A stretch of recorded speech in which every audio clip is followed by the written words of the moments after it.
నమస్తే, Nagasri డైరీస్కి welcome back. నేను Shravni. So ఇది మా ఇంట్లో తులసమ్మ. సో వింటర్లో మీకు తెలిసిందే, ఇక్కడ చాలా ఫ్రీజింగ్ కోల్డ్ వెదర్ ఉంటుంది. ఇది ఎలా మనము కేర్ తీసుకోవాలి అంటే ఎల్ఈడి గ్రో లైట్స్ ఉంటాయి.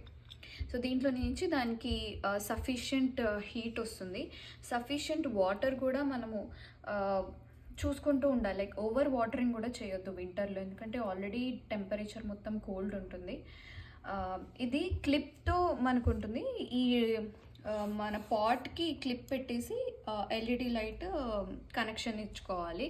సో ఇది ఆల్మోస్ట్ మేము తీసుకున్నప్పుడు చిన్న శాంపుల్ ఉండే అనమాట. మా హస్బెండ్ దాన్ని జాగ్రత్తగా మనం రూట్స్లోకి పెట్టాలి.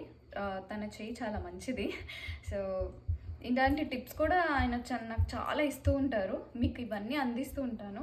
ఇలా అయితే తులసమ్మని మటుకు ఈ ఎల్ఈడి లైట్స్లో